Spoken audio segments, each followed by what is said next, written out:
Welcome back to the deep dive. If you're putting together, say, a training session or maybe a webinar focused on modern golf swing power, specifically sequencing, Yeah. then this is definitely for you. Yeah, today we're diving into what's really become a must-have in pro golf, just raw distance off the tee, and our goal here is pretty specific. We want to give you the solid physics and the biomechanics you'll need to teach that specialized shot people call the high launch, low spin bomb. We're going beyond the usual tips, really digging into the technical language, the feel, the sequence you need to actually explain this thing effectively. Exactly.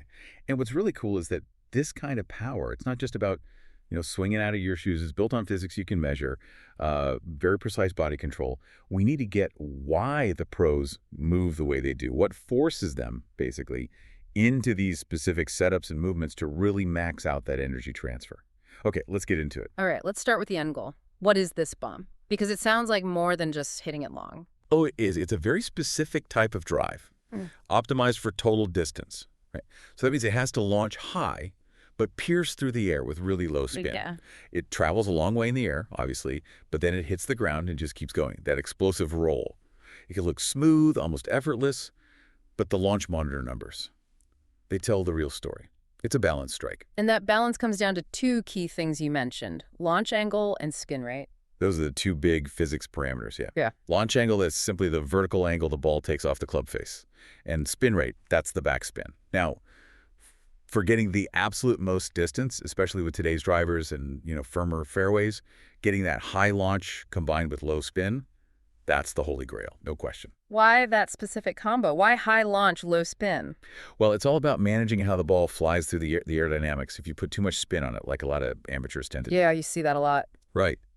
The ball just climbs and climbs, it balloons up, it hits an invisible wall, loses its energy, stalls out, especially into any wind, kills your carry distance. And the opposite, low launch. If you don't launch it high enough, even if the spin is low, the ball just dives down too quickly. It doesn't spend enough time in the air. You lose carry that way too.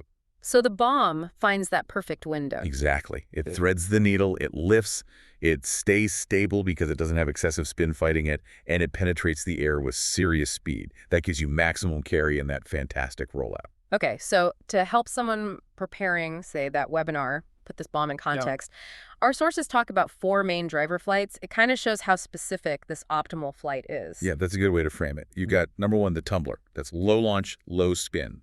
A low penetrating shot, maybe good and strong winds, but you give up carry distance. Okay. Then there's the one we see all the time that just kills amateur distance, the riser. The riser. Low launch, but high spin. That's the classic balloon ball. Climbs fast, stops fast. Awful for distance. Number 3. The floater. This one gets up there high launch, but it has moderate, maybe even slightly high spin, so it just hangs in the air like a pop fly, Doesn't penetrate, and the spin limits the roll. And finally, the target, the high launch, low spin bomb. That's the one. High launch, low spin, stable, piercing flight. It's got the length, usually pretty accurate too, because it's not curving excessively from side spin, and it minimizes that air resistance. Yeah. So if those are the physics we need, how do we actually set up and move to produce those numbers? This gets into the mechanics, doesn't it? Absolutely. And for anyone teaching this, the foundation starts before you even swing. It's the setup. The whole point is to enable a positive angle of attack. You have to hit slightly up on the golf ball. Okay, so what are the non-negotiables in the setup? The static positions. Well, first, tee height. It's critical. You've got to tee it up so at least half the ball is sitting above the top edge of the driver face, maybe even a little more. Higher than most people think, probably. Right. Often, yes. Second, ball position needs to be forward, way forward. Think opposite your lead heel, maybe even slightly inside it. And why there? That position gives the club arc time and space to reach the low point before the ball. So it's naturally starting its upward path as it makes contact. That helps guarantee that positive attack angle. Okay, that makes sense for the setup. But here's the tricky part, right? The dynamics. How does the body actually deliver that upward strike when you're swinging at, 100, 110 miles per hour or more? Speed wants to pull everything down.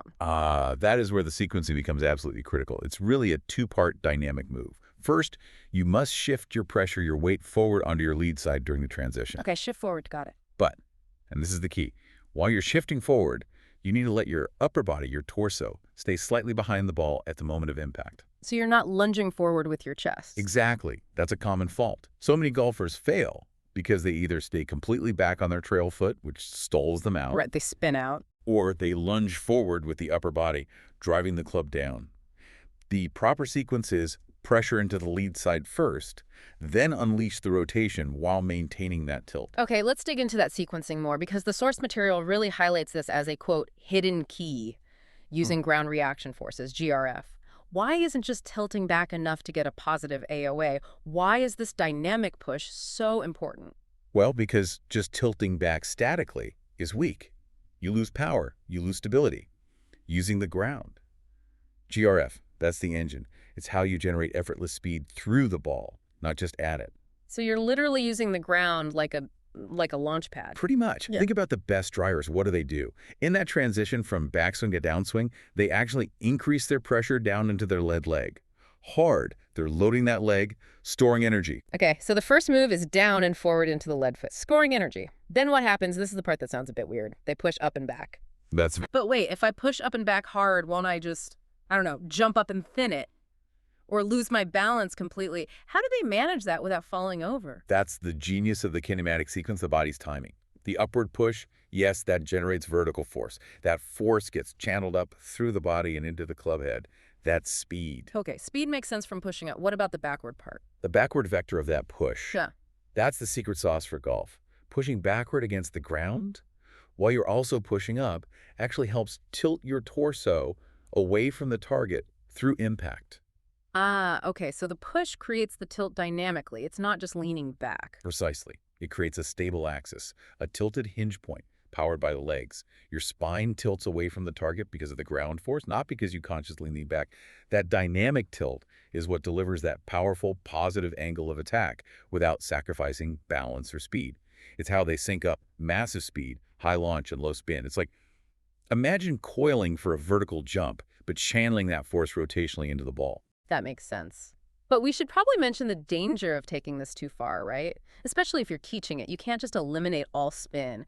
I remember the talk around Bryson DeChambeau chasing super, super low spin numbers. Yeah, exactly. And that pursuit, while understandable from a physics standpoint, often led to inconsistency for him, right? Because if the spin gets too low, the ball becomes unstable in the air. It's like a knuckleball. So small misses get magnified. Hugely magnified. Any slight off-center hit can curve wildly if there isn't enough spin to stabilize the flight. So the lesson here, especially for your instruction, is that the bomb is a balance. You need enough spin for stability and control, particularly on mishits, while still optimizing it low enough for distance. Got it. A balancing act. Now let's look at some real-world results. Rory McIlroy is often cited as someone who gained a lot by focusing on this. Oh, absolutely. Perfect example. The reports say that just by optimizing his setup, teeing it higher, getting that attack angle more positive, more upward, he picked up something like 10, even 15 yards of carry distance. And that wasn't from swinging faster. No, that's the key. Yeah. Without adding club head speed, that's just leveraging the physics better. Pure efficiency gains. The numbers really drive it home. Our sources mention a player, say, 180 mile per hour ball speed, hitting 2 degrees up on the ball. Carry might be around, what, 298 yards? Something like that, yeah. But if they optimize, get that launch up by another couple of degrees, hitting 4 degrees up, suddenly the carry jumps past 300 yards, maybe 301 or more. And that might sound small, just a few yards, but the analysis shows that gaining even that little bit consistently, tee shot after tee shot, Yeah. it translates to about 0.25 strokes gained per round. A quarter of a stroke. That's huge at the elite level. That's the difference between winning and missing the cut sometimes. Okay, so for the listener who's actually designing that training session, we need a practical drill, something to help feel this complex sequence. Right, we need something simple that isolates the feeling. Let's call it the fall and push drill. Fall and push. Okay, how would you instruct someone to do this? What's the execution? Okay, the goal is purely to feel the lower body timing. So you take your normal full backswing, nice and balanced. Then, here's the key. Instead of immediately starting the downswing, you consciously, deliberately fall onto your lead leg. Just let gravity take you forward. Sort of, yeah. Feel your weight distinctly press down into that lead foot. Take a moment there. Then, only after you feel that pressure loaded, you explosively push off the ground up and back, remember, and rotate hard into your finish. So it really exaggerates that initial pressure shift onto the leg side. What should the golfer actually feel doing that? They should feel a very distinct sequence. Load, then explode. Feel the pressure build rapidly under the lead foot, almost like squashing a bug, followed by a powerful push upward from the ground. This drill isolates that specific push-pull timing you need for GRF. It teaches the body to shift correctly, to use the ground, and it allows the rotation to happen after the force is generated, leading to that powerful ascending strike. Makes sense. Okay, let's wrap this up. So what's the big takeaway here? This high launch, low spin bomb, it's not magic. Not at all. It's physics, it's biomechanics, it's calculation. So if you're teaching this, the core ideas seem to be tee the ball high, Yep. make sure you're hitting up on it, using the ground to help launch it. Crucial. That upward push. Shift that pressure aggressively onto the lead side first, I gotta get left. and then manage that spin rate. Don't eliminate it, but control it low. That's the formula. High launch, low spin, powered by the ground. And maybe a final thought, looking at the bigger picture for teaching. The interesting thing is, the physics doesn't really care how fast you swing. Whether your golfer has 150 middle power ball speed or 180 like the pros, Mm-hmm. the optimal way to maximize their total distance is still high launch and low spin relative to their speed. The laws of physics are constant. So what does that imply? It really emphasizes that focusing on teaching good fundamental technique, proper sequencing, using the body correctly, that's always going to yield better results than just telling someone to swing harder. Master the geometry, understand the sequence, and the distance gains will naturally follow.